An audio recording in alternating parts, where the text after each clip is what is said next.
Hello, hello. Turn it down on my end a bit. Hello, can you hear me? And can we still hear the jazz? You like jazz?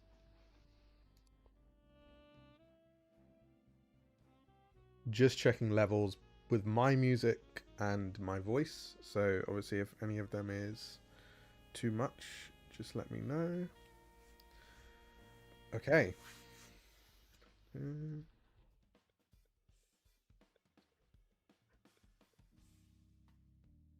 Okay, so today we are going to be doing something that I've been planning on doing, but is going to be big. So you'll notice that the stream name has changed. I believe. I think it should have done, but we shall see. There is also, yeah, cool. It did update. So today's stream is the Great Rewrite, Devlog Chapter One or Devlog One.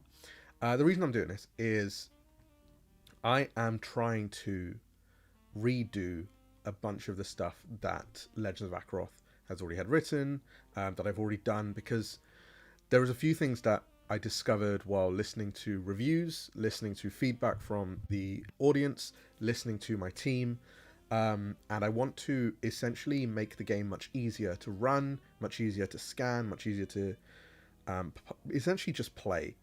And one of those things is I write inside, I mean, everyone knows this already, but I write inside laid out documents. That's the way that I prefer to do things because it visualizes it for me.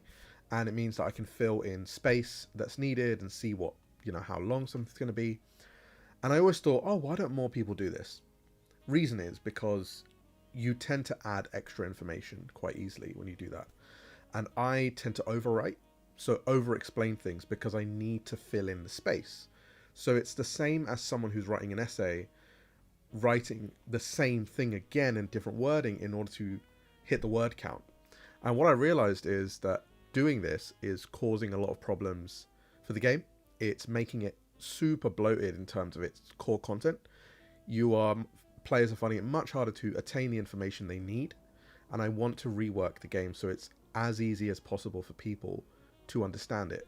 And this doesn't mean big chunks are going to disappear in terms of content, etc. What it means is it's essentially going to be rectified to give you a better understanding of what's going on. So we're going to go through the book. We're going to look at the books. This is going to be a devlog that's going to take some time. It's not going to be a quick process, but time-wise, I think if I start now, I should have a playable version a little close to after the campaign so that I can send it to playtesters and backers, etc. And I want to do that. I want to make the game as easy as possible for people. So here's what we're going to do today. Devlog Part 1. We are going to go and look at some games that do this well. Some games that understand how essentially simplifying systems can work. We're going to look at games in the same genre. We're going to look at games in the separate spaces of the TTRPG industry. We'll look at indie titles, whatever. And we're just going to understand what it looks like to explain something simply. And we'll start slow. We'll start with a simple chapter of the book. I've already started it, but I haven't rewritten anything, if that makes sense. So we're going to start with the basic principles of Legends of Akeroth and see, can we make this much easier to understand in a good way? So yeah, this came about due to a morning meeting we had internally.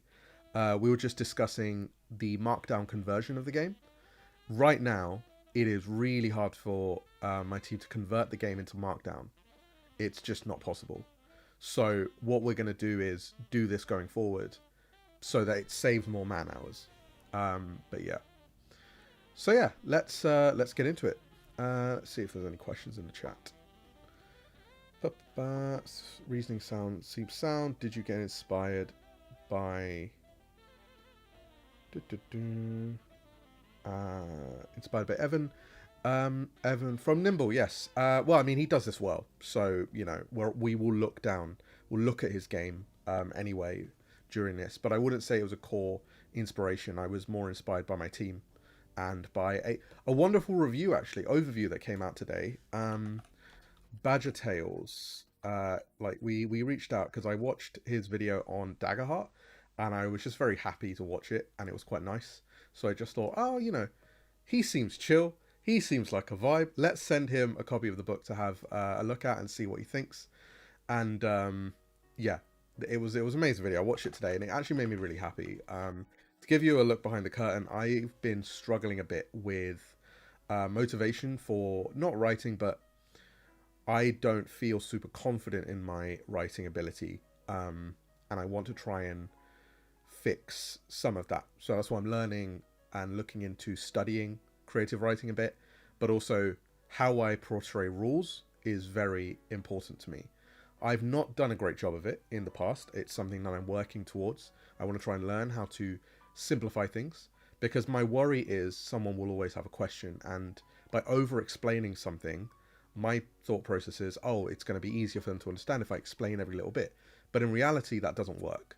And I try to make that happen, and it just doesn't. So today I watched Dagger, what's it called, Badger Tales' video, and there was a really nice line in it, and it really made me happy, and I want to share it with you guys because it was quite good. So I'm gonna share my screen quickly so we can have a look, and I will change it up. Give me a second. Here we go. So we'll just pause this, and it will go here. I recommend watching the whole thing, by the way. I'm just putting it out there. I'm going to drop a link in the inside the Discord. I'm going to drop a link in the chat as well if people want to go watch it. But here we go. In fact, we weren't allowed anything that connected directly to the TV.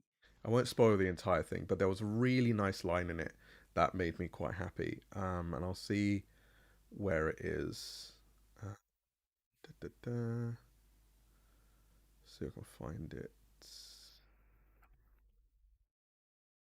See, what was the line? I wrote it down. I sent it to everyone internally because it really made me smile. And that was quite nice.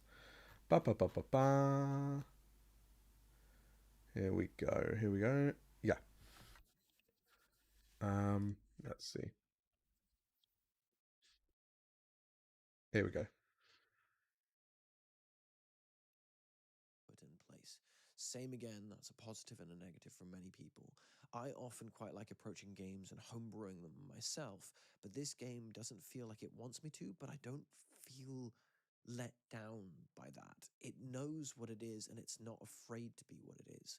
The templates for the world are interesting and intriguing with just enough lore to keep you invested and just enough space for you to turn them into what you want. So whilst So that was something that was quite important to me to listen and hear today. Because yeah, I've not really been feeling that great about my ability to create things. So that was really nice to see. And honestly, it was part of the motivation that led to today's stream, because I initially wanted to just go through some class creation, but I think given that the game, I want it to come out sooner rather than later with playtesting, it's about time I sit down, redo the things that I've not been doing for my team. I want my team to find it as easy as possible to create things, and it was really nice to sit down and listen to that this morning, because it's not, when you put creative work out there, you expect things to not always be positive. It is really difficult to have a game out there and just sit there expecting everything to be hunky dory. I'll just centralize myself a bit. There you go. But it's just not going to happen. The Cozy RPG review was a wake up call. The content that we're getting here as well, and what I've noticed in all of these reviews is very similar consensuses on what the game is and how it does certain things. So we'll come back.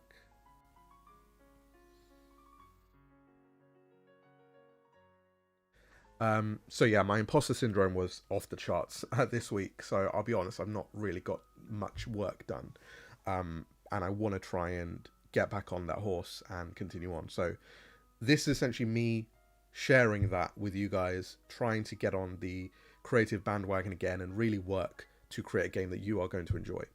If that means stripping down everything I've done and starting again, yes, that is absolutely fine by me. But the good news is I'm not going to strip it down. I'm just going to rewrite things so they're more concise and easier to understand. So I do want to say thank you to everyone who has been supportive in the Discord, giving me the push that I need, because yeah, it's nice to sit down and do that. I know this game is not going to be for everyone. I'm fully aware of that. But I want this to be for those people who are really interested in this genre and don't want to be pushed away by the things that already exist here, because there are some amazing games that exist in this space, and I simply want to add to the list of games that you play. TTRPGs require a lot of time, and I know that people can't invest that much into this, but I want to create a game that is going to be the one that you pick up, you play for a couple of hours, you put back down, you continue on, the same way that certain video games had a hold of us in the early years of our life, and I want to bring that back. So let's look at some titles that do this in an interesting way and can make it easier for us to read. So there's a few on my list, but before we start that, I want to tell you a bit about the common threads I've been seeing pop up through reviews, feedback, etc. Top one, too many things to track during combat. I completely appreciate that. I think that the same thing keeps coming up again, which is video games were able to do this a lot easier because video games had the computer doing the maths in the background, whereas in this game you have to do the maths in the forefront. And I think there are ways to fix that so that you don't have to do all that math in a difficult way and try to manage all everything. I think there are ways to clean that up so you can just get to playing really easily, really quickly, without doing too much thinking.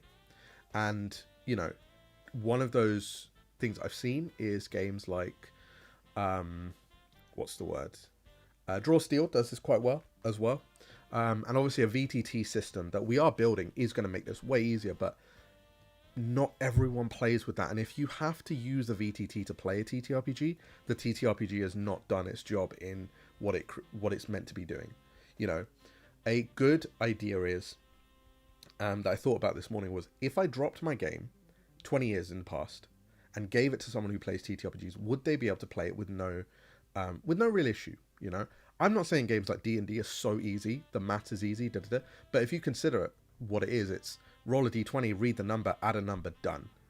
Adding is so much easier than subtracting, and all that jazz. So it is an interesting place to be, and I'm looking into that at the minute. So we'll tackle that when we get to the combat side of things. Another thing that came up a lot is, and I wrote this down, I am worried about how the magic system is going to compare in zone-based combat.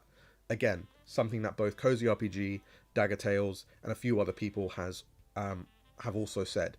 And I completely, again, appreciate that, because if I'm to be completely honest, the magic system doesn't assume you're going to be playing in zone combat. It assumes grid, and I think that's an oversight on my part. The grid combat is one of the key parts of it, but the game should be playable in both ways really easily. Right now, really nice to play inside a grid, and everything makes sense. The moment you go to the zone combat, yes, you can still do things, but you have to do a lot more work to make that function. And I think the onus of responsibility for the system to function should be on me as a creator, not on you as a user. And it's one of the things I want to tackle as well while we do this big rewrite. I am gonna sort of devlog as much as I can, but obviously I'm not gonna stream every single hour that I work. It's just not gonna happen, unfortunately. So what I'm gonna do is do devlogs like this where I sit down and write, but before the actual sit down and writing part, we will be doing a recap of what I've done, changes I've made, and essentially use this as a way for me to understand how things are going, and if I need to go back and check what did I say in a stream, I can actually have something documented that shows how we're going about things. So let's get started with some titles that I think would be useful to look at. We're going to be looking at 3 titles today and seeing how they manage creating a game that is easy to absorb and also fun to play at a table. The three games I've chosen are mix and match of the genre, but also looking at, while all of them are not easy, it is about how they display information, which is what I want to understand here. So we're going to look at Nimble because I think Nimble does a really good job of being concise in a really easy to understand way. And we're going to look at Fabula Ultima because it is also, again, a really small book, but it has a lot of detail inside it. So I'm curious to see how they've managed to give that information away in a nice defined way. And then we'll be looking at Heroes of Cerulean, which is another pixel-esque game, and it is more based on journey into dungeons and all that stuff. So we'll be looking at those three, and then we'll see how they do things. We'll start with Heroes of Cerulean because I think it's a good place to begin. It's very pixel art heavy, so also it'd be nice to look at too. So yeah. So we'll grab this one. And we'll pop this chat window here. And then we'll bring up. So the tool I'm going to be using actually to write is a tool I found today, thanks to my dev, my internal team. It's called Typora. I was going to use Obsidian, but Obsidian turns out it uses some custom markdown. So it's actually more difficult to use for universal stuff. So what we're going to do is we're going to work inside this. I'm going to create some subfolders. And also you get an insight into how the structure of the game is going to be laid out. So you'll be able to see that we've got a section in the start, which is preamble, the foreword, the introduction, basic principles. Then we'll have character creation, etc. And show how the game might tweak itself as we go. So yeah, then what I can do quite easily is take this, copy and paste it into Affinity and rework the layout, because the layout will also be updated because there are some cool things we're going to do with that, which I would like to show you as well. So let's begin with this. I will grab what I need from here. So we want Heroes of Cerulean.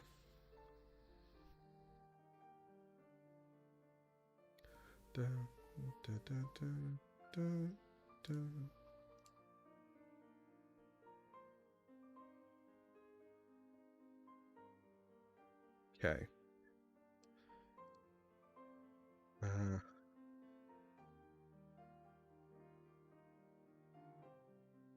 Is it Typora? Typora, sorry.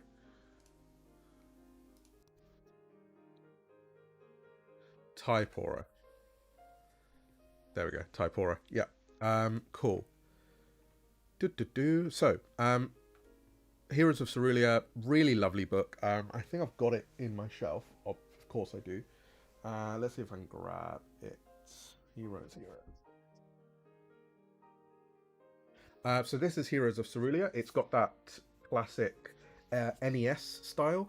So not quite the SNES gameplay that, well, I mean, it is very SNES actually. Tell a lie.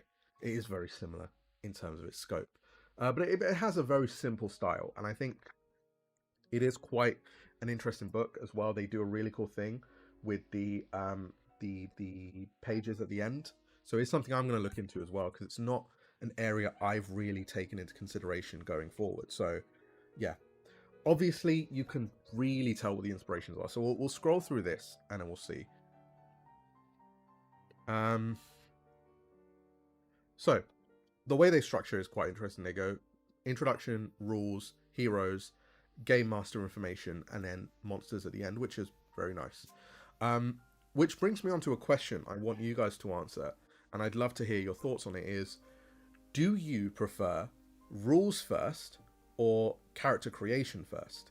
This has been a contention I've seen very much in the industry, where some people prefer character creation, other people create rules first. And I think I'm in the camp of I prefer to have my character creation first, because if I'm a GM, I'm going to be reading the rules first. But if I'm just jump into a table, I like to have my hero stuff first. So I'd love to see what people think. The dog is barking, so I'm just going to go check on him. So give me 2 seconds and I will be right back.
Hey, got a snack as well. Actually, I got some watermelon because I'm a big watermelon fan. Uh, right.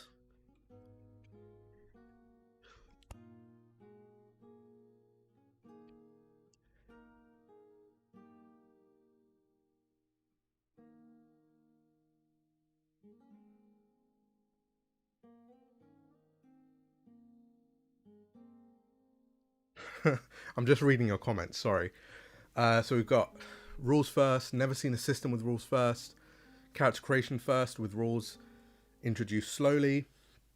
Character first. Character first. Okay. There is no right way to do this. I think that's important to note as well.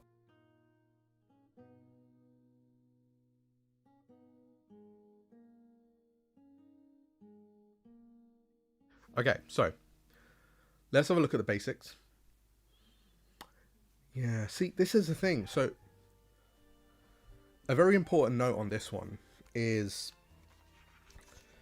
it's a lot smaller of a book. So, like, you fill up a lot of information very easily. So, yeah, there's a lot more that I need to do in order to fill that same space. But, you know, Heroes of Cerulean is a tabletop role-playing game about exploring dungeons, solving problems, and fighting monsters. You and your friends work together to create an experience an unpredictable story. You are both the main characters and the co-authors. Quite simple, you know. But these are all like, yeah. So okay, one of you acts as a game master. You control the game world, describe environments. The visuals are really nice, I will say. You know, not a game I looked at for inspiration. Actually, might be worth doing that.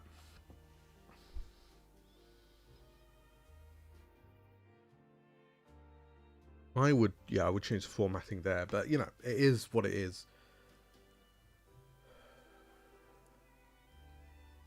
Video game logic. In this game, a key works in every lock, but it disappears when used. You see, like, what I like about this is that it has that Zelda, OG Zelda vibe. And I think that is very clear in its design, which I think is pretty cool. You know, it does what it says on the tin. And I think one of the things I'm struggling with as well is what is Legends of Akeroth's identity? And I think it's something I want to come back to and try and figure out, because right now, you can do anything in that game. Right now, you can literally, given stretch goals as well, you can start a farm, you can go on an adventure, you can open up a cafe if you wanted, realistically, with the cooking rules as well. There is a lot you can do, and I think that's fine. You know, there are video games that allow you to do all of that, but yes, they're video games though. As someone who is going, like, I understand, oh yeah, but all the rules are optional, you can just pick and choose what you want. Yes, but there needs to be a core thread throughout. When you catch a fish, for example, that should do something, so that if you do it, you're gaining something, but if you don't do it, you're not missing out on anything. You know, I want to understand how that works a bit and try and work in that way of things. So, yeah, there is a lot that you can do, and I want to try and essentially boil it down to what is Akeroth, what is Legends trying to accomplish? Does it accomplish that goal? Is there anything I can do to tie in the various parts of it into that? you know, it's a kitchen sink game. Let's be completely honest here. I don't think that's going to change. But is it too much for kitchen sink game? Is the problem I'm having. So we'll tackle these as we go. But yeah, yeah, attack, defend, use item, inspect, escape, talk, other. I mean, again, very much similar to what we try and do. It's got 3 attributes, which is fine. Danger, combat rolls. I think it does. See, this is where I have issues. I don't like text blocks that are just a full block.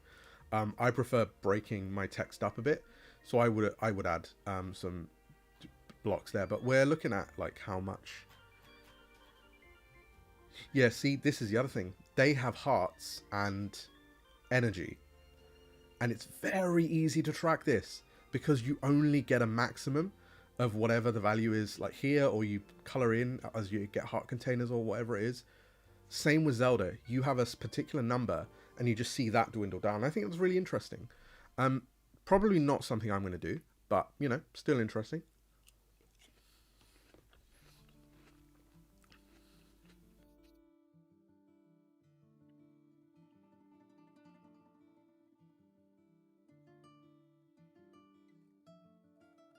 I love this song. Just going to turn it up so you can enjoy it.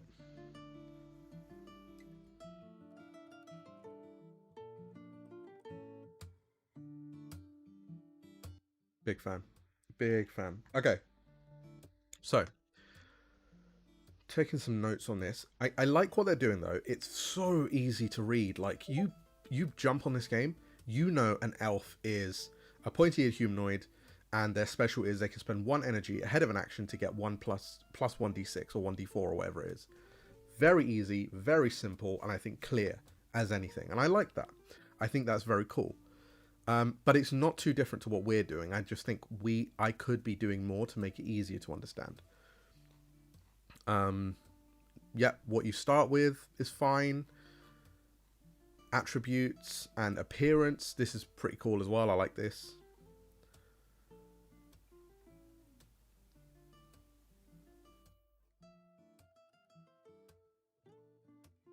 If you want to buy something, very simplified, and then you've got the character sheet here. See, like, this is the thing. It does have solo rules. There are solo rules for it. It was done separately as a separate product, but yes, there are solo rules. You do need the core rulebook to play it though. But yeah. I like the best practices. I think I could definitely do with a game master section in the book. There isn't one at the moment. So I will be looking into that and adding it in. Okay. Yeah, I mean it does what it says on the tin, it's very clear. Oh yeah. Whoops. It's because I usually have Spotify as the thing that's captured, not this. So bear with me. How about that?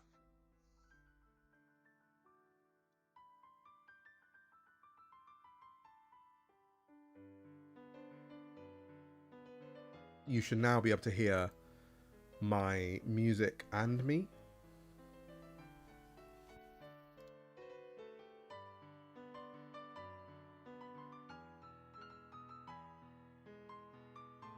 Cool. Okay.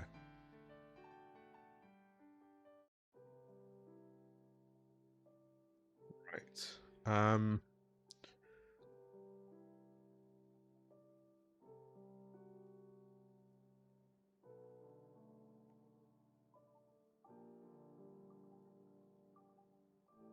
To avoid GM fiat and improvisation. What's GM fiat? Is it? Okay, so this is the thing. Legend of Akeroth does have those tools already. It is something that I built into the game because it was really important that they existed. So in the book, nearer to the exploration section, there are tables to allow you to do all of this. So you've got generic events. They're more like focus stuff. You've got specific terrain. So if you're in a forest, you've got a bunch of forest events. You've got a bunch of plain events, ruin events, swamp events, water events, like locations that appear in the world. Most of them are D100. But yeah, I enjoy that. I think it's really important that a game does this, because I think if you're coming up with something, it is just really boring. So one thing I really do, I do enjoy writing in is basically, I hate a table that says, oh gosh, that is terrible. It doesn't like it that I zoomed in. So we'll let it load up in a second and then we'll read it. I hate tables that just say, like, for example, like you roll a d12 and all the table says to you is, oh, you 3d6, I don't know, 2d6 flat fluff bats, for example. Or I've definitely had this in D&D, 1d12 wolves. Hate that. So boring. So what I do is actually add a description. A noisy cloud of fluff bats burst through the hollow log, panicking from all directions. You as a GM can literally roll on the table, read that, and they think, oh my god, this is like fun and interesting. It adds a level of interaction that you don't get from a normal roll table. You know, you could just put in forest, you go, oh, 2 furballs and 1 furball and crest ring, or 1 saber tiger. I think it's nice to have something that is quite interesting and more intuitive for you as a GM to use. So that's why I add these in. Anyway, we're getting off topic. So, I am a big fan of. See if I can.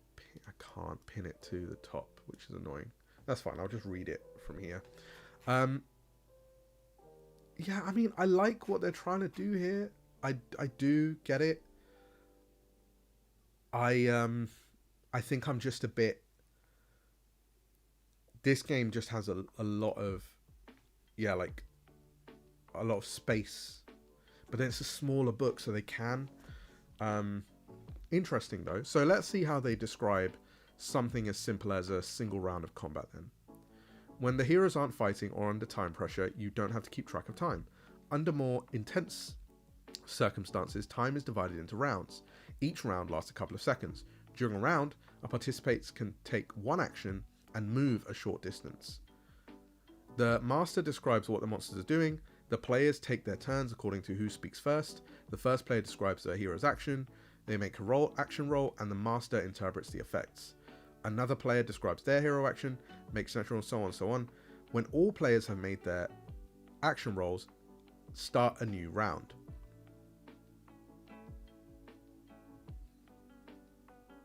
So, okay. The master describes what the monsters are doing, then the players go. Okay, that makes sense. Yeah, alright. Fair. I think this is the kind of stuff I'd want to describe, I think.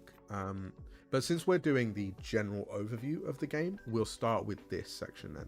When you want to accomplish something, make a check, and if the action is dangerous or difficult, the master asks you to make an action roll. If not, the master just decides if the action is successful. That's fine. Action rolls. Pick the most relevant attributes. Roll dice equal to your attribute's value. Only the highest value result counts. 1 to 3, 1 to 2, failed action, 1 heart lost. 3, successful action, 1 heart lost if it was dangerous. If you just defend, you don't lose any hearts. 4, successful action, additional 4s, extra successful action. It's fine. I think it's clear. Okay, so that's that. Let's now look at Fabula Ultima.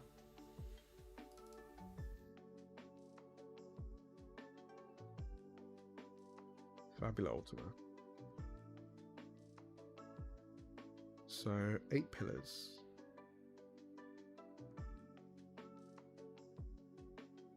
Yeah, I don't really need any of that. And we also don't need any of the stuff about settings either. What we want is how to play. Okay, so obviously we have a very similar idea, so let's look at this and see how they describe it. They simply say, you have these dice. And then they do, this is the thing, they do describe things. So they say, these dice are sometimes mentioned as 1d6 plus 1d10. That means you roll a 6-sided die and a 10-sided die and add them together with the roll 1d8 plus 1, meaning you roll 8-sided die and add 1 to the result. When the game uses the term die size, it means the number of faces on the die. Some effects will reduce or increase the size. For example, a d8 will turn into a d6, and when increased, a d12 will become a d12, a d10 will become a d12, and yeah, blah blah blah. And it works the opposite as well. Okay. So I think, again, Fabula Ultima, I'm seeing a trend. Fabula Ultima is also a very, very small, but it's thick though. It is thick, I will say. It is clocking in at 353 pages. But this is the thing. Let's say they did this as a A4 book, full size. They would probably be able to halve the amount of information in here into those pages. So realistically, the book is no bigger than 150 odd pages. But I think it's interesting the way that they've gone about it. You know, like I'm reading it and, you know, like this page, for example, it just has a lot of information and then it just skips a lot of space for an image, which I think is nice. And it makes the layout a lot easier to read. And I think that is what I'm missing. Also, what I didn't realize is the book is actually printed in black and white on the front covers, and it's a slip, sort of like a sleeve that has the colored cover on it. I have had this book for years and I never realized that. That is so interesting. I always wonder why people make the decisions that they do on stuff like this. So Heroes of Cerulean and Fabula Ultima, yeah, they're about the same size, you know, so it's quite interesting to look at. Okay, so that's how they describe the introduction or the dice mechanics. So now we'll look at another game, which is Nimble. Again, I'm gonna go pull Nimble out of my bookshelf. Have a look.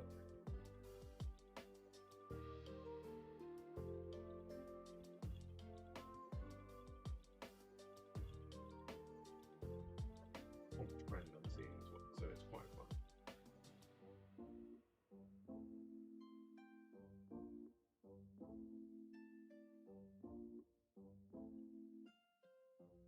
That's Nimble. Like, this is the thing, right? Look at how small these are. You know, Nimble and Heroes of Cerulean are basically the exact same size, both in height, size, and thickness, right? It makes me question whether or not, you know, I'm not going to lie to you. I should have gone for a smaller size to begin with, but I didn't know about these smaller books when I started. I only knew the books were A4, right? The other thing is Nimble's core rules. It's that small, you know. It's a very, very thin book, but I'm going to point out as well, the core rules only literally contain the core rules. No character creation information in here. You have the Heroes book for that, and you also have the GM guide or GM book as well. So it's more focused on that, which is absolutely fine. It is literally what it says on the tin, Nimble. Big fan. So obviously it is, yeah, I mean,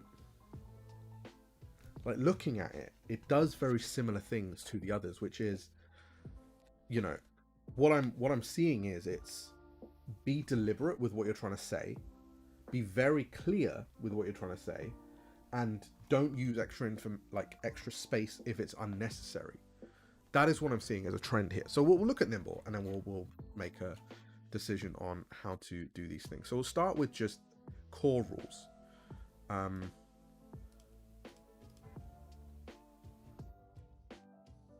So I'll see if I can find, here we go. Heroes have 4 stats to impact, including 2 key stats and 2 secondary stats. Heroes maximum can typically go to +5, but when an ability, yeah, I mean, that's fine. So strength, dexterity, intelligence, will, and then it tells you about the skills. Then it tells you about the skill checks. And then it tells you about the sizes. Yeah, I mean, again, it's very interesting to see how it's sort of laid out. Um, there's a few layout things that I wouldn't do personally, but I'm not the one writing this, so it's different, right? You know, like it's part of my problem. I would write this, but I would make sure that all of the skills land on one page. I wouldn't have it spread over to another page like this. But that's my thing. It doesn't have to be like that. But what I'm basically trying to say is all these games follow a very similar line of thinking. It's discuss the ideas very clearly. Don't repeat information you've already explained earlier unless absolutely necessary, and keep things tight. You know, like he literally in this one he says, embrace failure. You shouldn't try to fail, but the best moments in the game can come from a failed roll or a bad decision. Go with it. You know, that's very clear. It says exactly what it is, and all that. So it is very deliberate writing, which is quite interesting. So that brings us on to where we need to be. Let's look at Legends. Let's read it. Let's try and see if there's a way that I can rewrite things to be a bit more clear, because now I'm not restricted by the idea of I need to fit inside this specific length inside the book. You know, let's free ourselves of that restriction and start again and see what we can do. So, basic principles. I immediately start with role-playing shouldn't be hard to pick up. This one is built to start fast, stay clear, and leave plenty of room for your story. Below you'll find everything that you need to play. I actually don't even think I need this preamble. If I'm to be completely honest, does it add anything to the game? No. Is it, you should already know what a role-playing game is. I am literally just telling you the rules. My idea for this page was you should be able to print this out and you have a cheat sheet. It should act as a cheat sheet because it's the basic principles.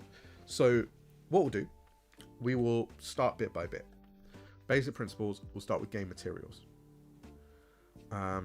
You can tell I originally was meant to use hearts, but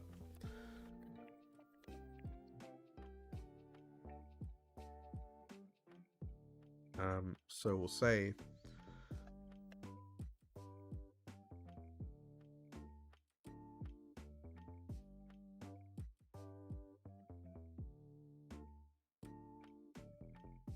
let's see, what do I say?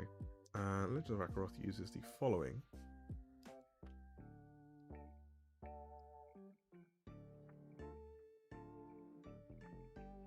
And I think I can copy and paste some of this stuff already, actually. We'll grab the affinity file. It's easier, because there's certain things I wouldn't want to change. Like, I don't need to change all of this stuff. Like, again, group notes and world notes. Again, I don't know if I'm over-explaining things. Like here, why do I have group notes, world notes, and journal pages? This is the thing, I really enjoy coming back to a game months or years after I've written it, because it really puts things into perspective after learning from other games in the space. So let's start with this and work our way out from there. So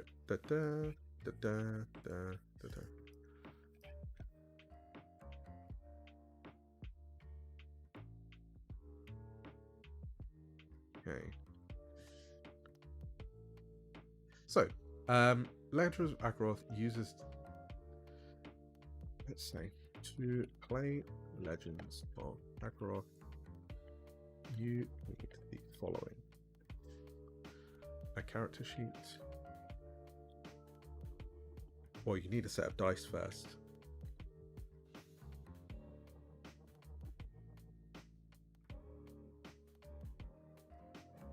A set of dice. I'll just do dice.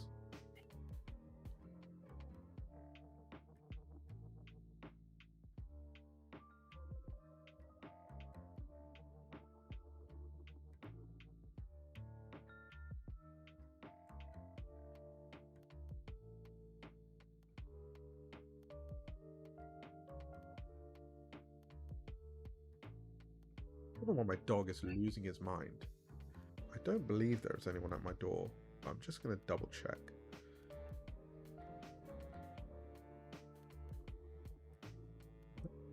No one at my front door either. There's someone moving in. Do you know what I mean? Like, I don't know why he's just losing his mind. It's fine.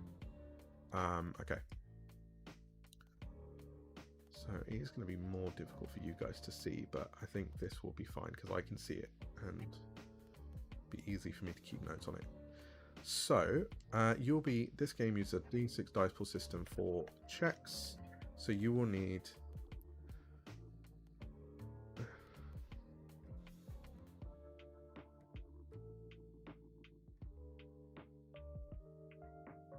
I don't know, I'm just trying to think how to make this more concise.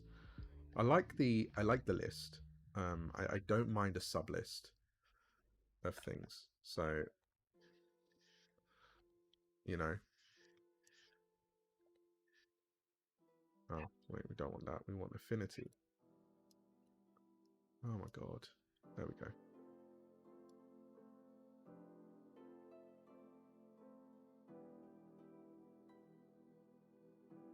Okay, cool.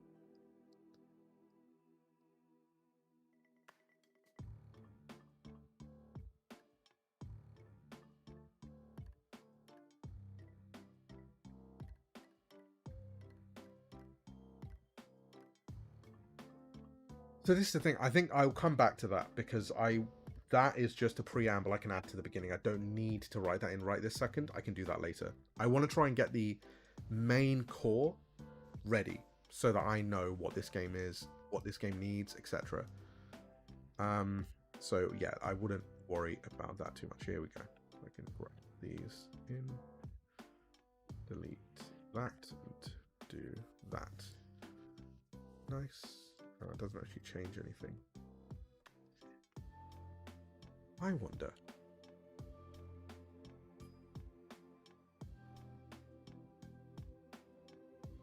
I'm trying to, if anyone knows how in Obsidian you do those, what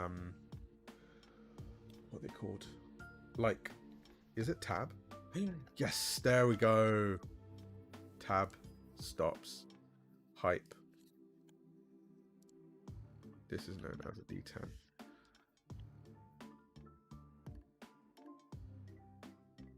Okay, cool. We like that. That's nice. Four-sided die. This is known as a D4. You will need at least 6 of these. You want at least one of these. Okay. You will use a few kinds of dice. It doesn't read well.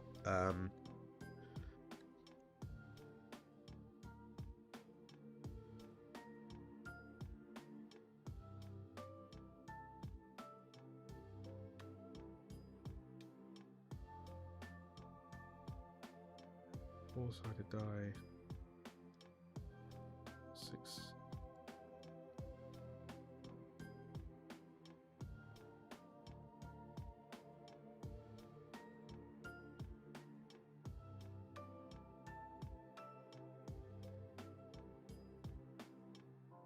Cool.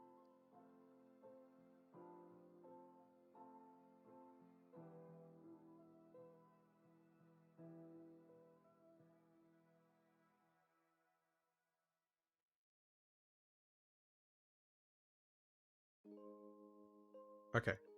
And I think we can replace these with character sheets. I'm curious though, what do other books say about a character sheet? Like, how do they describe it? Because obviously it's just where you track things, but I'm curious to know, like, how Fabula Ultima or someone describes it.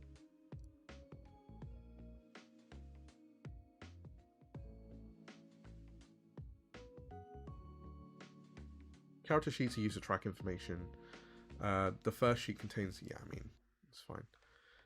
This is where you will track information about your character, such as their health,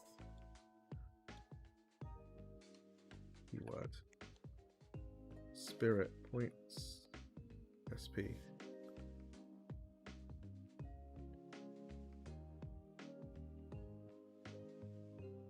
hero points, and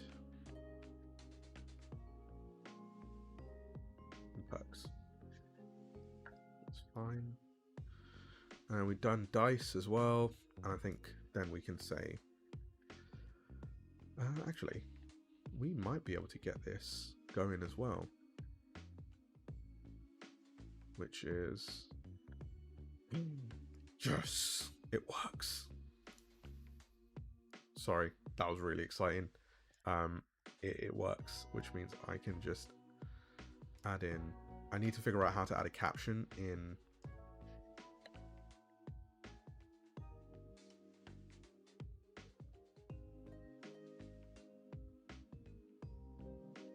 add a caption in Markdown.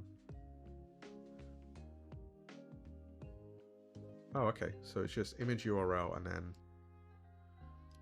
fine. Image. Oh, okay. Title equals. Interesting. The following example shows how to. Yes, yes. Bowl of ice cream example. Aha, okay, I see. So then it's this.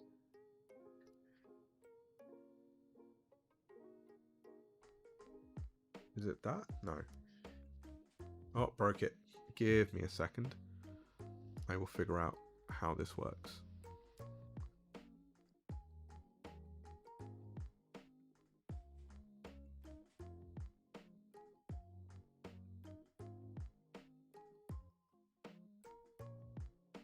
Okay, so wait, if I get rid of this, that should just function.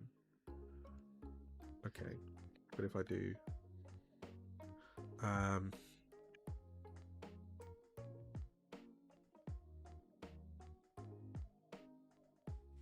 nah, doesn't work. That's fine. We can... yeah. That is cool, though. I like this already. This is quite nice.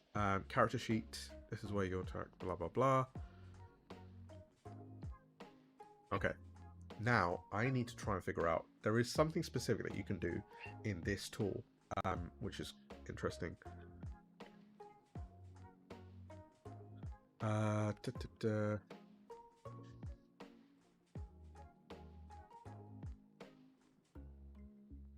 Which theme am I using? Con. Yuki.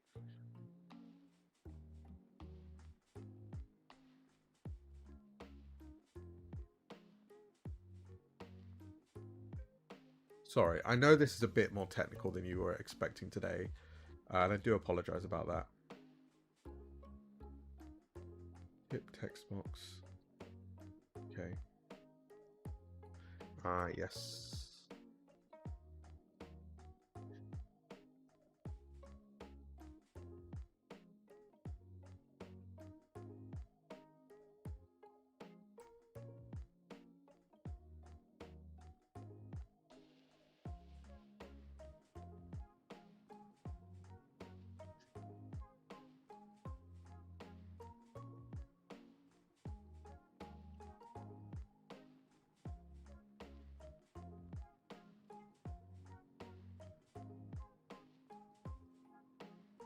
Yeah, I know how to do a quote block. I'm just trying to think how to do the other one. Theme demo. Okay, we can grab the theme demo then. Have a look.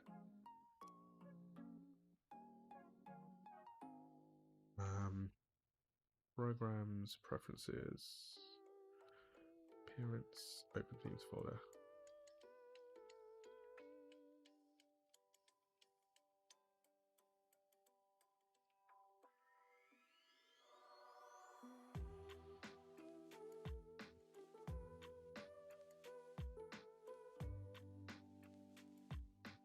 If you assume readers know what TTRPG is, why describe each dice?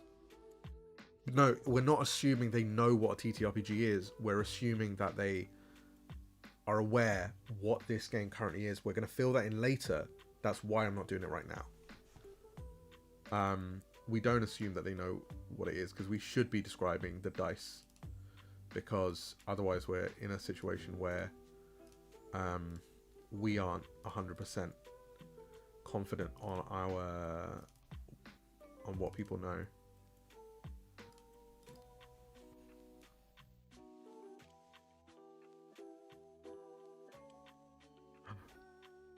way.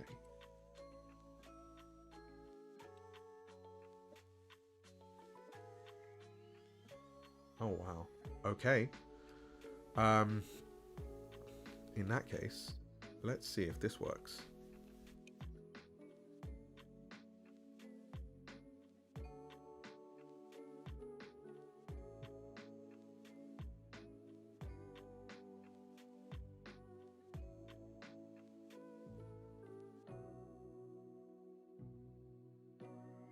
Hey, let's go. It works. Okay. So I roll this. I write this in here. Sometimes you need to roll, blah blah blah. Want to squat up? Someone hit him with the banhammer, please. Because we don't want any of that in the chat.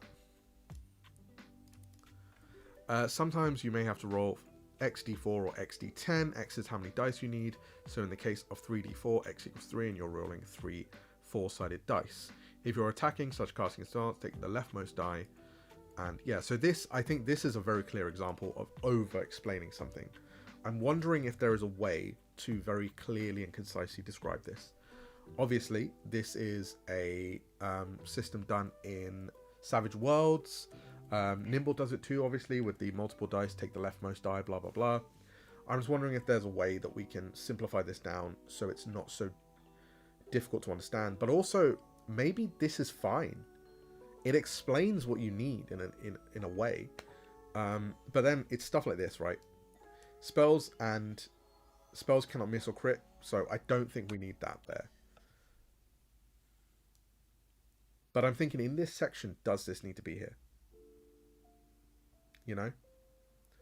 So we'll consider that as well. It's time for a watermelon.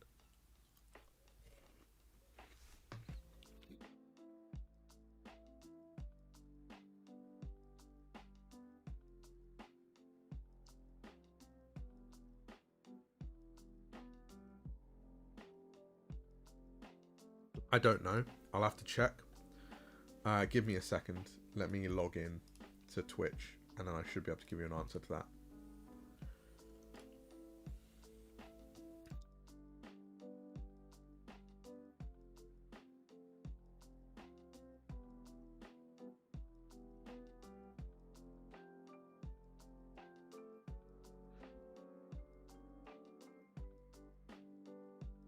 Oh my god.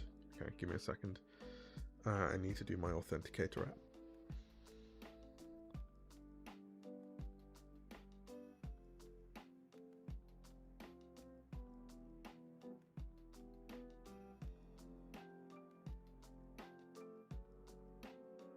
Switch.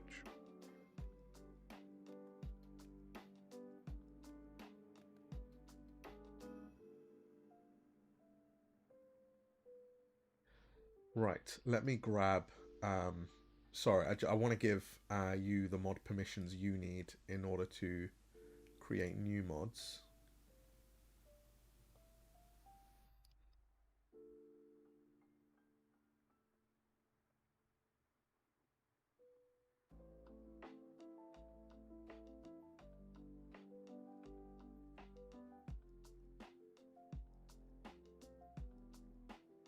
I don't know, can you give people moderator status? I don't know if I need to turn that on in the background or something. Moderation, here we go, settings. Yeah, mod management. Oh, yeah, I don't know if you're allowed to do it, so I can do it. If you just let me know if any of our Discord mods are in the chat, I can give them the mod status now. And that should be good enough, I think, at this point. Yeah.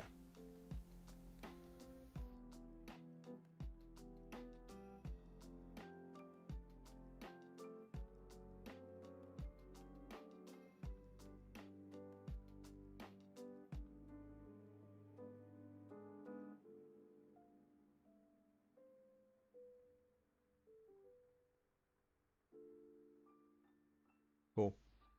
I'll just keep an eye out on it. Not sure if YouTube needs it, but we'll see. Very nice. Okay, so let's look at some other rules. We have attributes. So yeah, okay.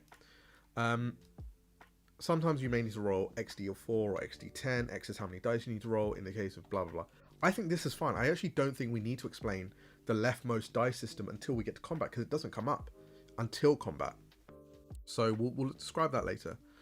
Attributes and checks. Your hero has 6 attributes: body, gods, mind, shadow, soul, and world. These are fundamental aspects. Again, I think I re-explained these later on, so we can keep these in.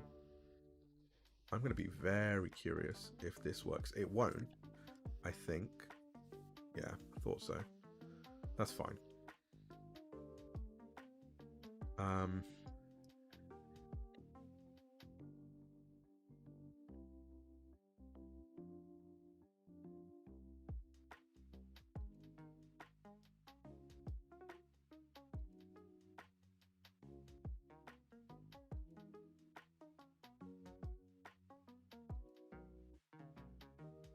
Okay, cool. All right, so your attributes, blah, blah, blah. All right, let's write this in.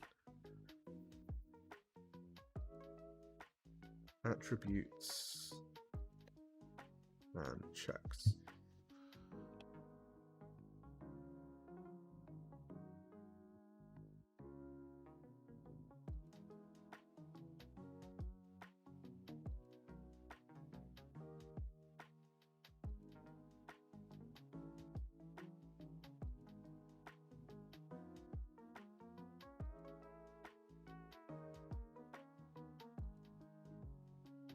Okay.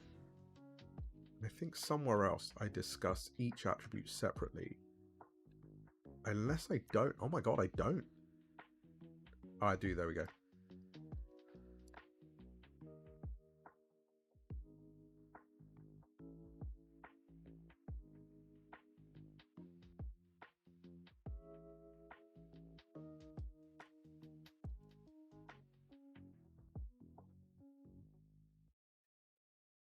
Not sure what happened there.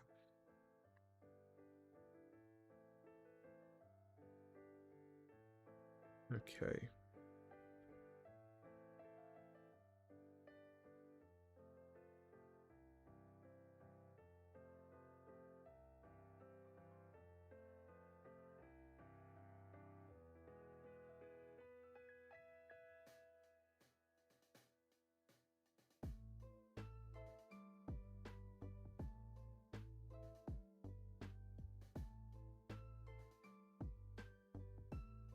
Your hero has 6 attributes.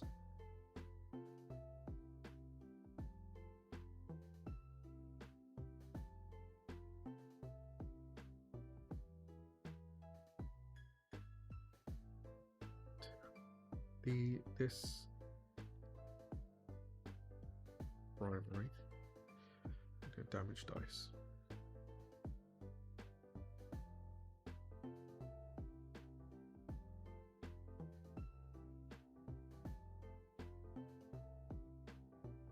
I like skullduggery. It's a better term. When making a check, yeah, okay, yeah. So we'll do making a check. 1, 2, 3. Making a check. You or your herald, your let's say your herald, or you or your herald is the correct timing, but the problem is that you have yourself solo and also the herald, or yourself. If your herald or you is playing solo, you'll choose 2 of these attributes that fit the action you are taking. Choose attributes. Okay. For example, picking a lock may be body plus, no, shadow plus body, or maybe, so just do that.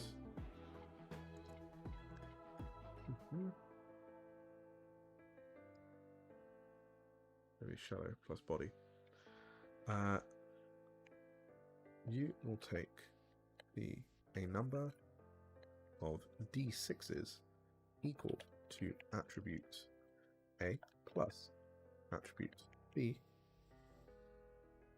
attribute B.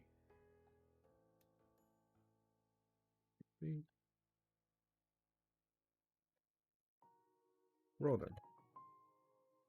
Each die showing a 5 or 6 is considered a counts. So, sorry. So guile / skullduggery is essentially like underhandedness.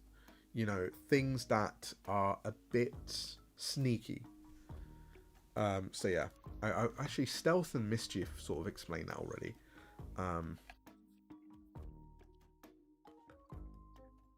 Because shadow's also agility, actually.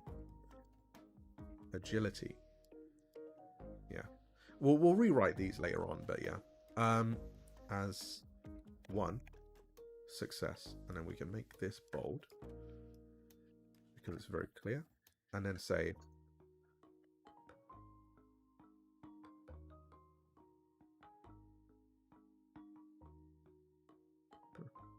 success.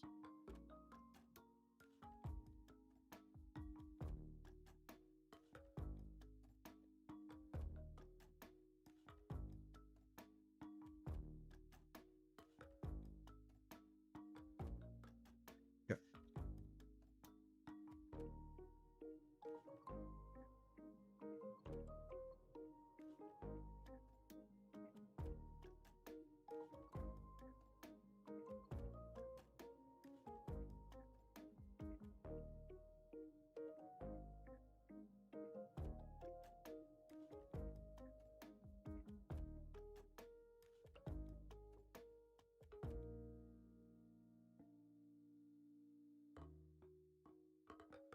Okay.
I wonder, actually. Works. Oh, this is going to be a pain, but it might work. Okay. So we'll say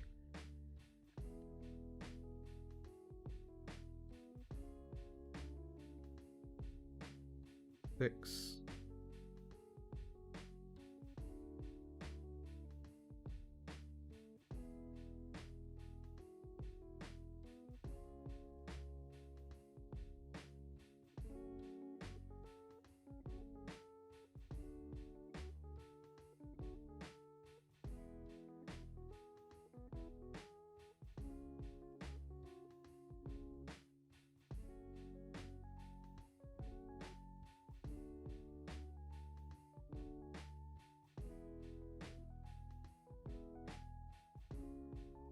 Oh, it doesn't do... Ah, that's interesting. Does not like it if I bold it. Oh. That's alright. Unless... Let's see if this works. That's fun. Okay, cool. You will roll, yeah, and then we'll make all of this like that. And then we'll make this bold. Done. So this is a thing. So if we look at this entire page here, so this was the entire page. We have now managed to take all of that and simplify it down into this. Let me check how many words all of this was. 421 plus 86. 421 plus 86, 501. But we've managed to condense that down to 401 words. That's not bad. Like, I know 100 words doesn't seem like a lot, but it's all about, are the right things being explained here? You know, I would consider this a win. So what we can do now is add in the section on what is Legends of Akeroth. Legends of Akeroth is a tabletop role-playing game. And then we add in TTRPG that explores the concept. To be fair, we've got that here. I don't think we need to explain it again. Like, you know, we've already got what Legends is. What might be worth adding here is what is a TTRPG. You know, a TTRPG is about collaborative storytelling, blah, blah, blah, all this stuff. So that's an interesting thing to talk about. So let's see how Fabula Ultima does this.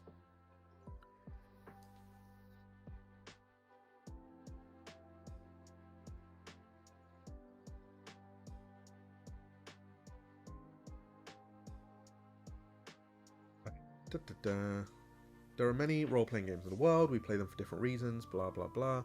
Fabula Ultima was designed to be a table talk RPG, JRPG. Interesting factoid, in Japan, TTRPGs are known as TRPGs because they're meant to be talk RPGs, or table talk, as certain people call them. The reasoning for this is that they were not traditionally used as like the way that we play them.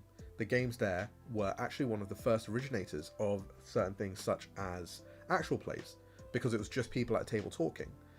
Cthulhu is one of the most popular RPGs. I know it is, flat out. It is the most popular RPG in Japan, because of how easy it is to weave a story into it, and the rules are not so heavy. It is more about the story being told. So it's why D&D just never took off. There's too much heavy maths and too much heavy information. It can't take off in those environments because, again, people just don't have time to sit down and play a game like that, which requires all that extra work. Whereas a game like Cthulhu, Sword World, etc. have done extremely well in these countries because... Okay, Alexa, stop. Sorry. It's trying to play my my music elsewhere, and I don't want it to. I want it to play in my thing. Okay. Yeah. So that is why they are so popular in that country, because they are more simplified and easier to play. Okay. So someone said maybe guidelines for players like Limbo could be interesting. Yeah, why not? Let's have a look. Yeah, I mean, he straight up goes in with the how to be a good player, and I think these are very good guidelines and something I may use in the game as well. But I think this is where I'm looking. You know, at least one of the players should familiarize themselves with the base rules of this book. If you're new to TTRPGs, use one of the pre-made heroes. You know, I like this as a simplified concept, but I think what we're trying to say is, what is a tabletop RPG? A tabletop role-playing game or is a collaborative storytelling game designed to be played either in a group or solo. Just trying to think of the words, in a group or solo. You know what? I'm curious. Just off the top of my head. I wonder how D&D does it.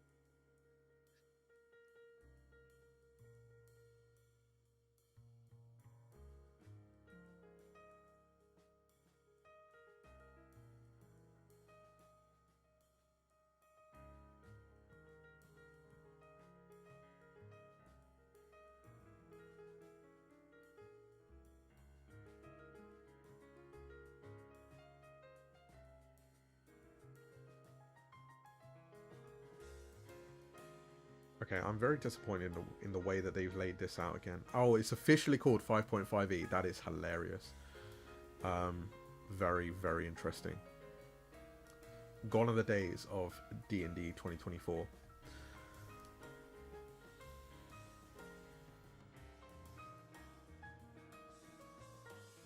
Oh, I like this. I like the using this book section. That's quite nice.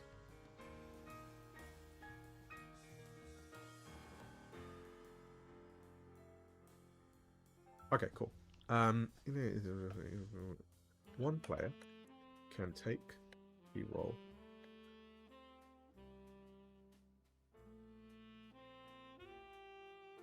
Roll of a herald.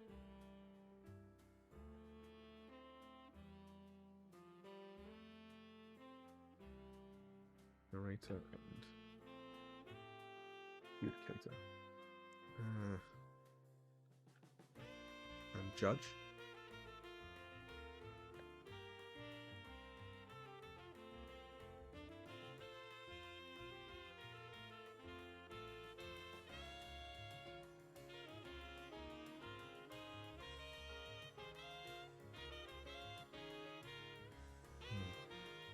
Step in.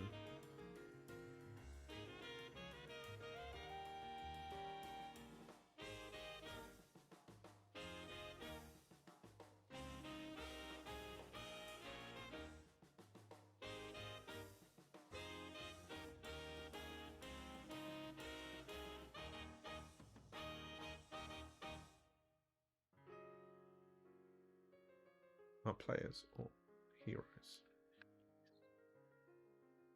of the game master. Oh yeah, that's it. Or herald.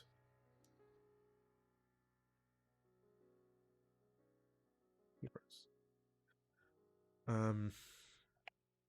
Most of the players, most of the table are players or heroes. These the characters of the story, the ones that the narrative revolve around.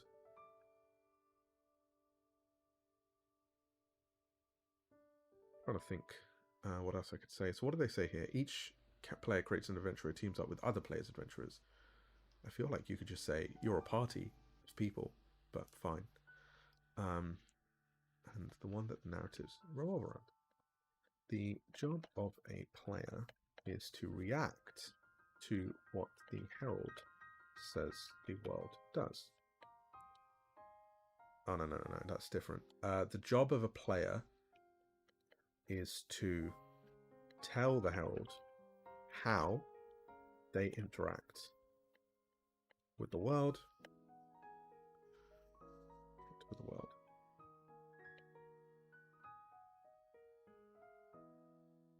This could be anything from picking up a book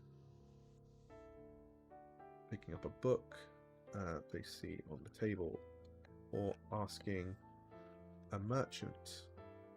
I'm just putting examples and I'll rewrite this later for a discount.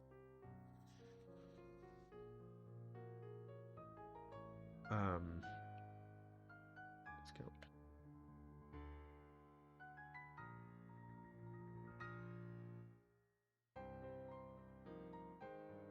Everyone at the table works together to support each other's fun.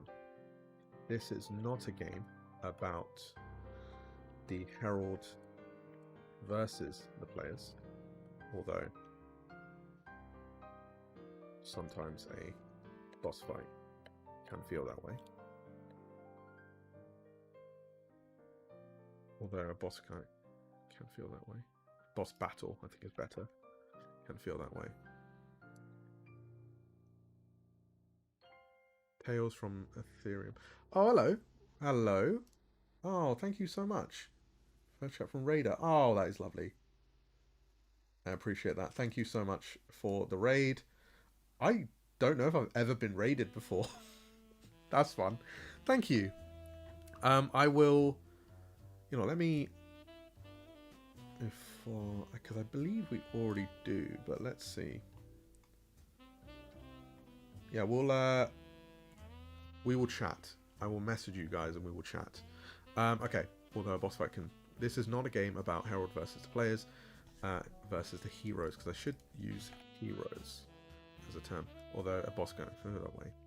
The game revolves around the players, the heroes interacting, and the herald reacting. Okay.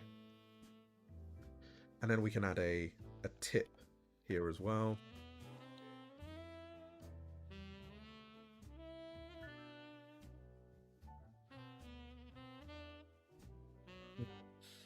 We could add a tip. What should we tell them as a tip? Like you're reading the book for the first time. You've just learnt what a TTRPG is. What would be a good tip for someone in that space? Because I'm thinking like, obviously I'm going to explain how solo game works as well, but I think we could have a nice tip here from Kero on,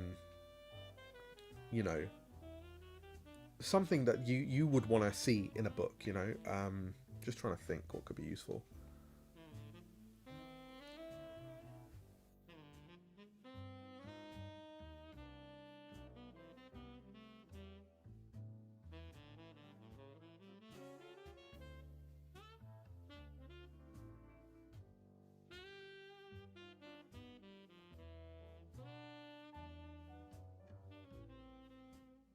Just trying to think. Like Nimble says, share the spotlight. Describe your actions, not mechanics. Treat the world realistically. I think those are great overarching tips, and we can definitely add that into the player section of the book. But this is just an introduction. I don't think we need to go into that.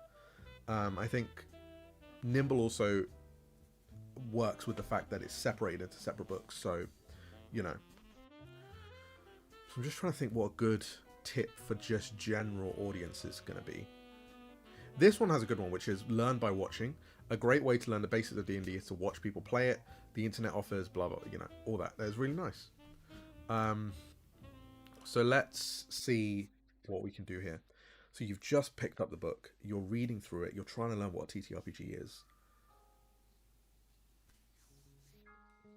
You know what?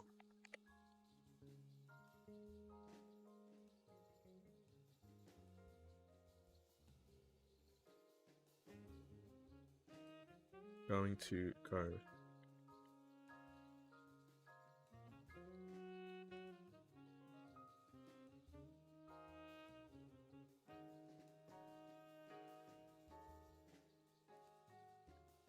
Don't overthink. Don't overthink.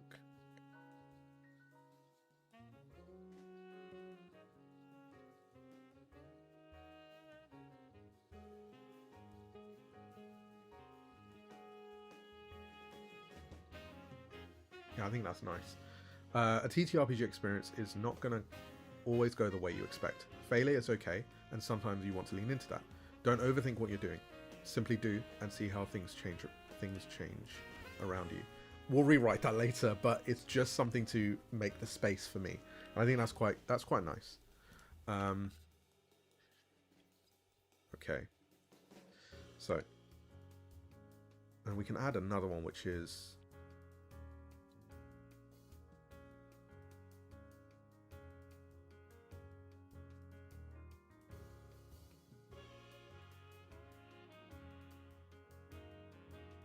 what GMs.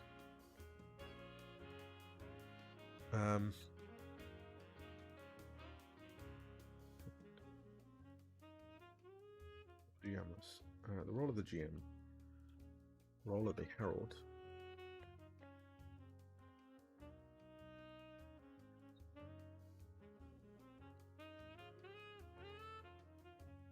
random adventure. These can... What's the word? These can not stretch. These can stretch. These could be. These could be random event tables. Theme oracles. Oracle tables. These are role tables that can determine story elements, events, or answer a question you may have about the world.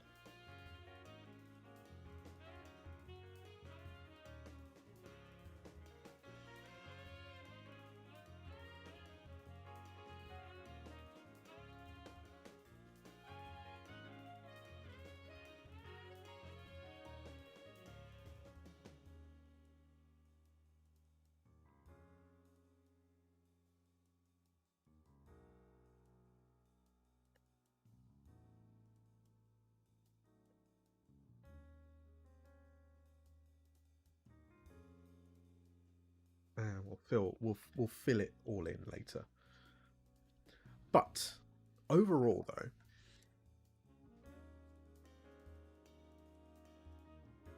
I am very happy with this. We have rewritten the entirety of Basic Principles to now be more focused and be a bit more easier to understand for people. And I'm very, very happy with what we've done. So I will be trying to see how much I can get done with the rest of the stuff, because we've still got to do Boon and Bane, resources. You know what?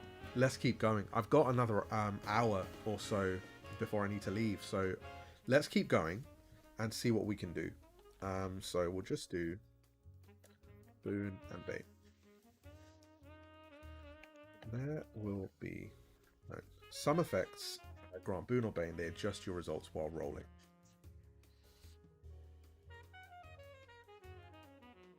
I like Boon and Bane.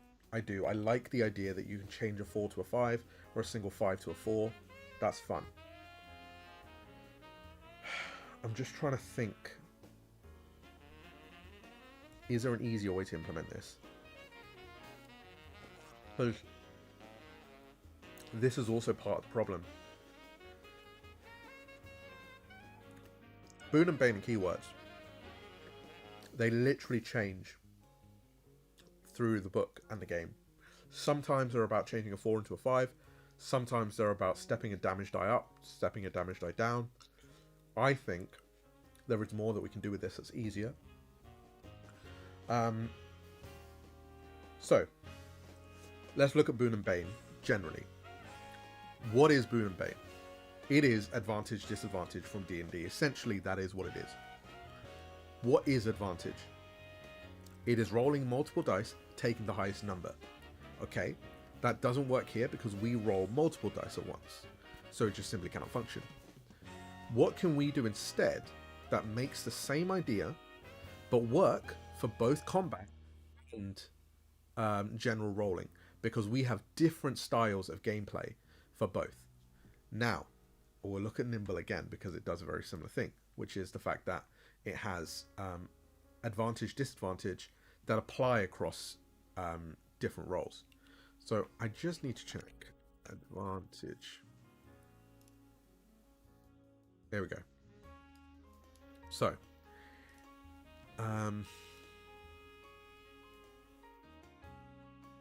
if you are ever in a favorable situation, the GM may allow you to roll with advantage. To do this, roll one additional die of the same type and remove the lowest. Alternatively, if the situation is grim, you roll with disadvantage. Remove the highest die instead.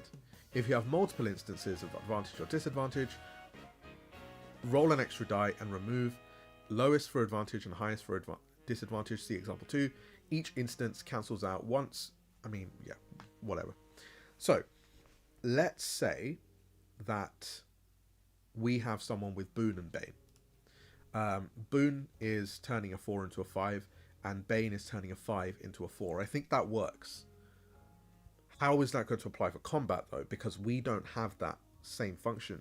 Obviously, it does do something similar, which is it changes the die into something else. It's actually flipping the result. I don't think it works. I don't think we can have it function the same across both. And I wonder if combat shouldn't have Boon and Bane, just flat out.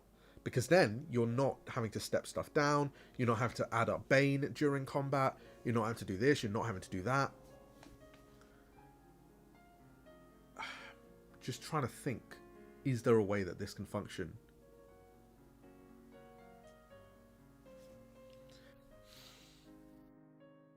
People who've playtested the game, I'd love to hear what you think as well, so please do drop it in. Fabula Ultima does something similar though. They have the, I don't think they have advantage, disadvantage, but let's just quickly check. I think they have something else.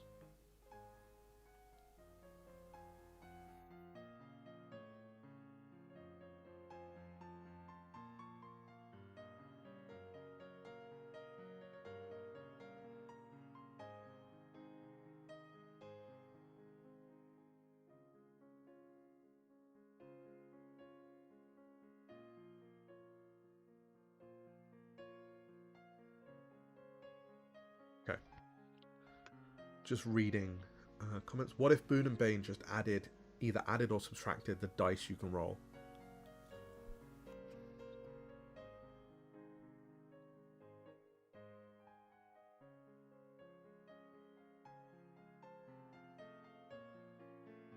So, I remember now why I didn't do that. I did it for Draconim. You were put in scenarios where you'd roll 0 dice. But, actually,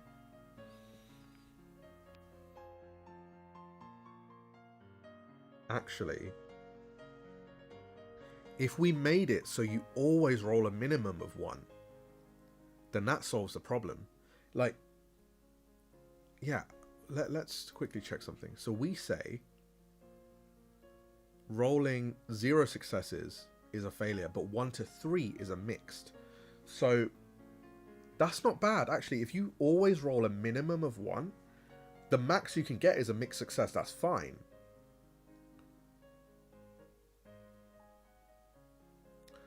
You roll either you... But, oh no, but it doesn't work, because technically, think about it. If you have a weapon that says... it would be impossible to do 0 dice because they're class dice, right? Unless they're stacks of Bane. So, technically, you can always roll... You can roll 0, because think about it. If I ask you to make a body plus mind check, you have 1 mind and 1 body, you're rolling 2 dice. And let's say you have 2 Bane, you can roll 0. If we just made it a flat, you cannot roll less than 1 dice, that works. That solves the issue, it fixes it. It solves it for the core resolution mechanic. It doesn't solve it for combat. Because in combat, you will be rolling different sets of dice. 1d6 plus 1d8, for example. 1d6 plus your class dice. How does advantage and disadvantage stack in that scenario? That's because you can't just start removing dice from weapons. It doesn't work. Now, obviously, the classic D&D aspect is roll an additional die, remove the higher or the lower. And I think that works as well, you know. You can roll an additional die and remove the lowest one. You roll an additional die and you remove the highest one. I think it works. Let's say you're rolling, let's take this example, 3 body, 2 world. You roll 5d6, you have boon on that. You roll 5d6, oh no, you roll 6d6, remove the highest number. You know, the problem with this is anything but a 5 or 6 doesn't really matter. So removing the lowest number means nothing. It doesn't change the outcome. That's why it was always change the number rather than remove or add dice. This is fun though. I'm enjoying the thought experiment of how to make this work in a clean way.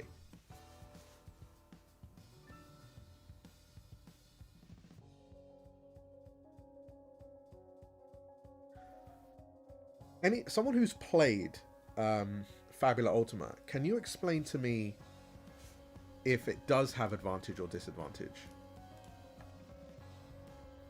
Because I'm pretty sure it does, but I don't want to... Oh. Oh, okay. It's just called an opportunity. It's not actually an advantage-disadvantage thing.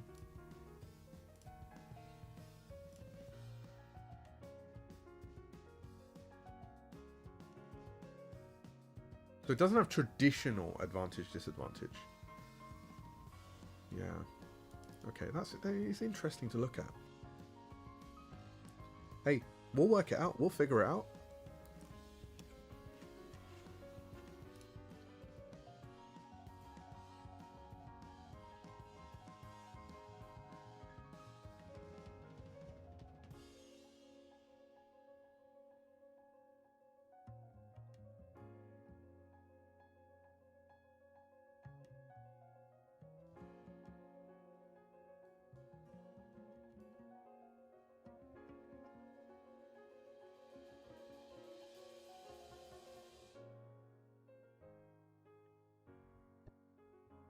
I'm wondering what other games we have that have similar ideas.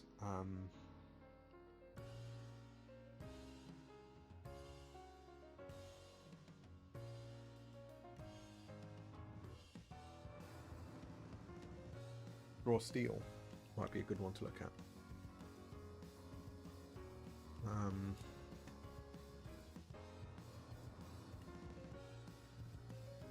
Yes, let's look at Draw Steel.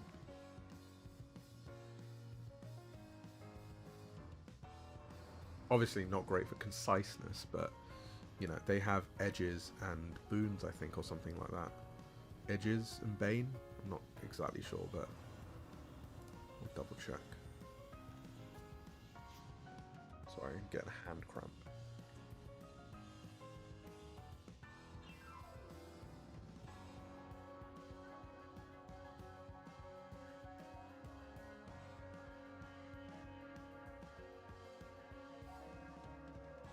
Ah, here we go. Edge.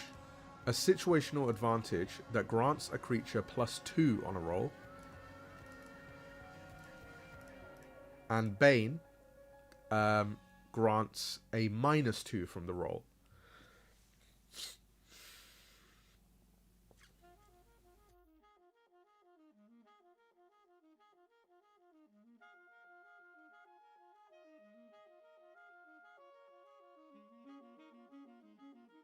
They use the same power roll throughout everything, though. So it doesn't work here. Now, we could do Boon, you get a success. Bane, you remove a success.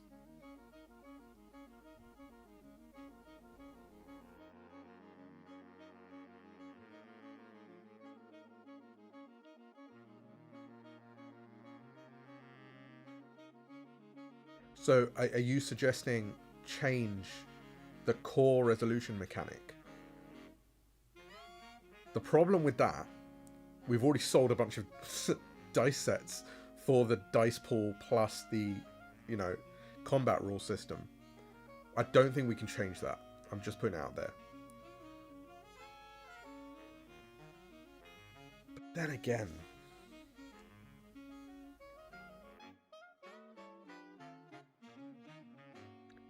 obviously, really easy solution.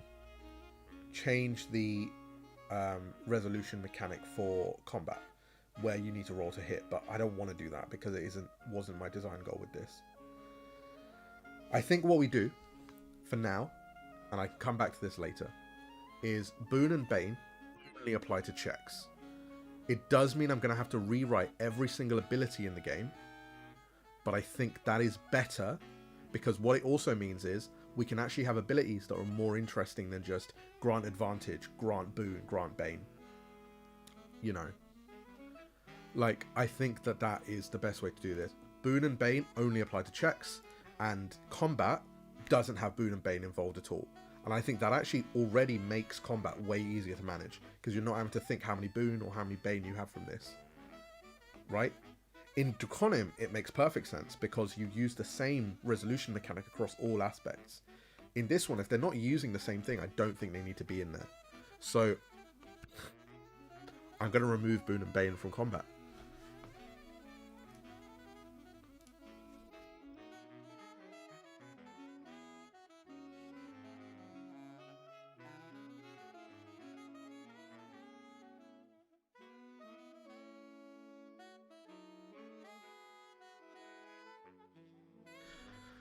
What do they word it? Because I don't want to say favourable. Yeah. You may...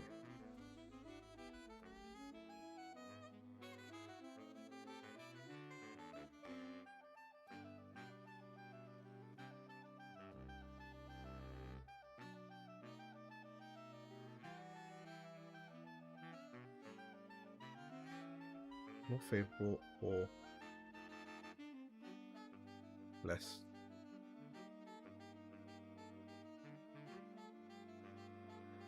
More? No, I don't want to say that. In which the outcome is in your favour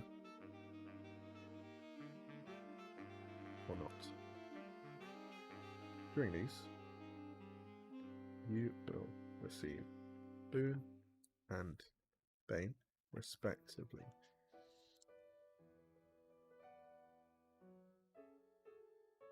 What I love, and it's going to be so stupid, is the rules are changing, which means that next week there are going to be videos on how to play Legends. They're going to be out of date.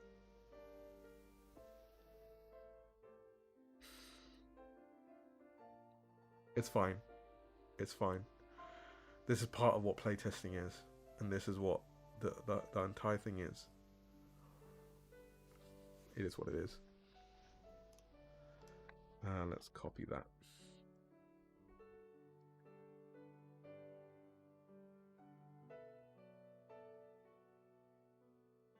I cry inside.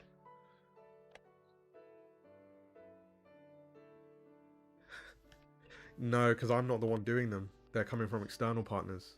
So, yeah, it's too late. It doesn't matter. It's fine. Like, the game as it is right now, they will be completely accurate too.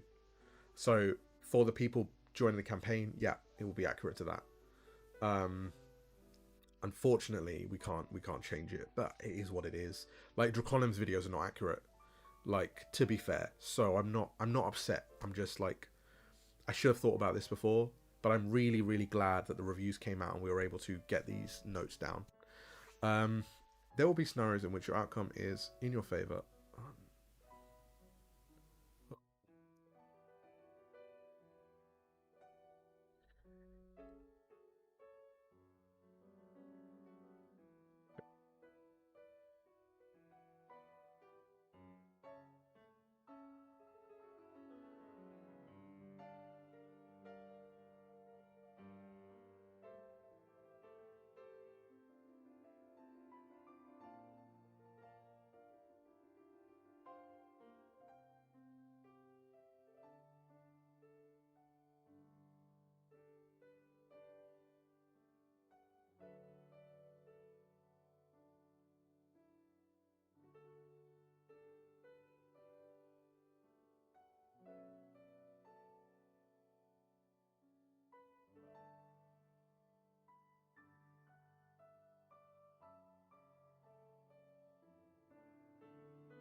Checks made.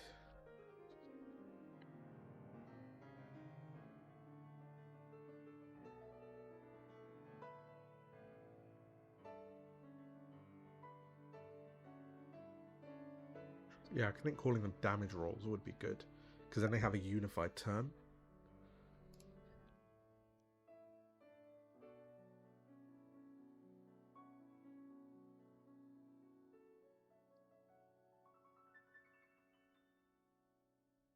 A pool of d6s, yeah. Rather than that, they do not apply to damage rolls.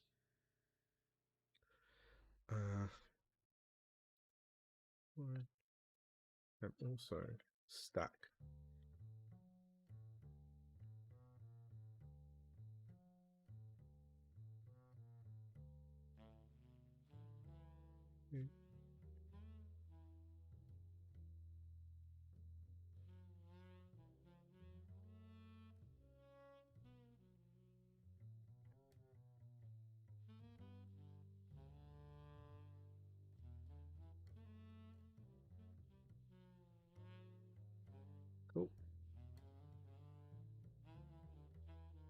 Yeah, like I go over resource clocks and stuff like that. I don't think I need to go over that here. Um, I think we discuss health. I don't think we need to tell more about that right now. But yeah, that's fine. And then we can do. But then, how does the Cerulean game do it as well?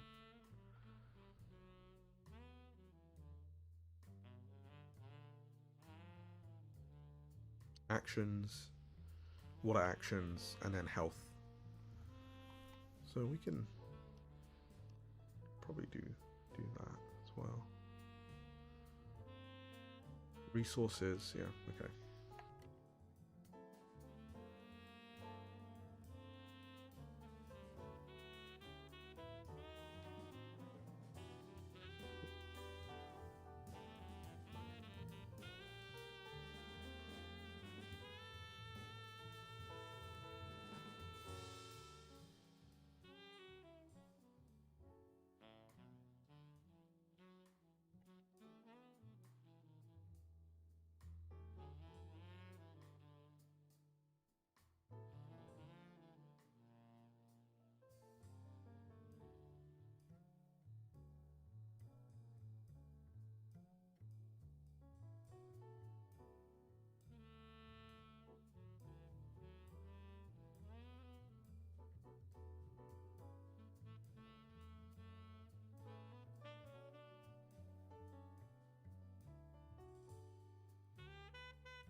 Lose actions.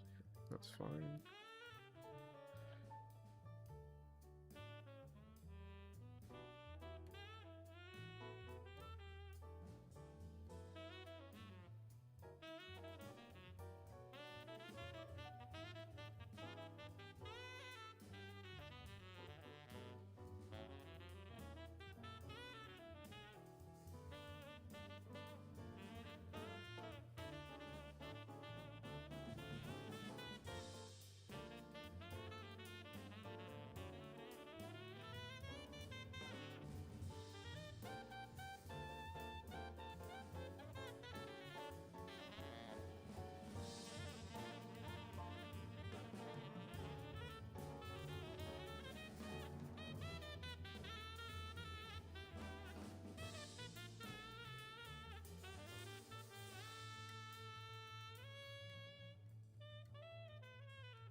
This is your armor.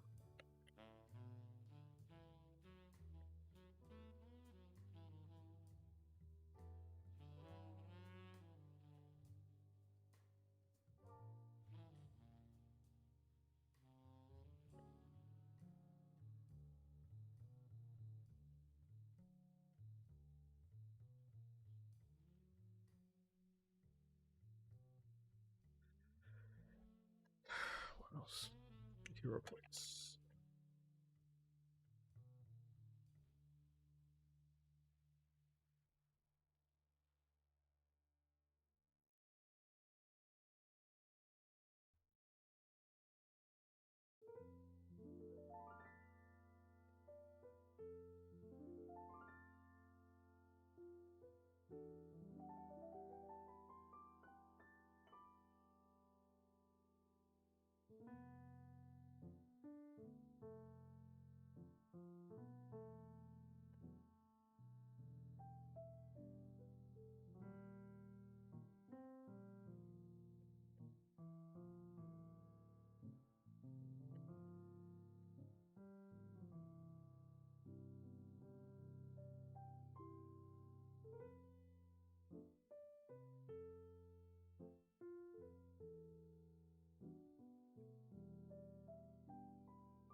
I think majority of this stuff, however, is repeated information.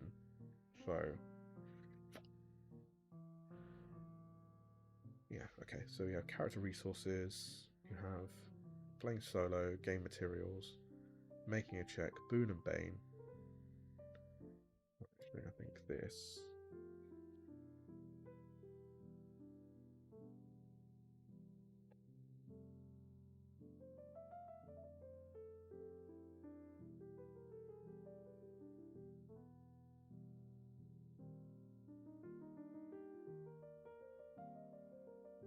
So, playing solo, game materials, attributes and checks, making a check, boon and bane, character resources. Nice.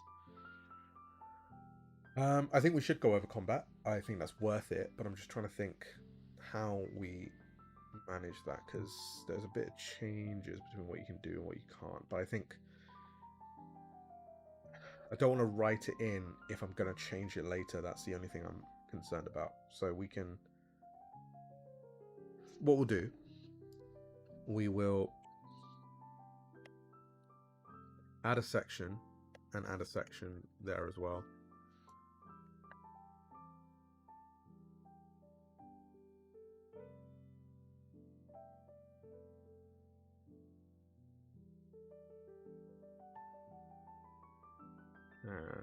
We don't need that. I mean, actually, it might be worth explaining what they are quickly. Let's see, did I explain them elsewhere? Yes.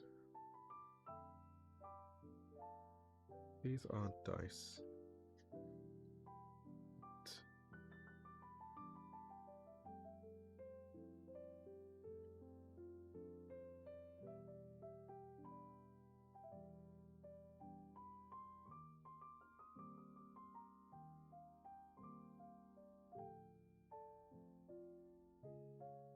Cool. Combat, rest.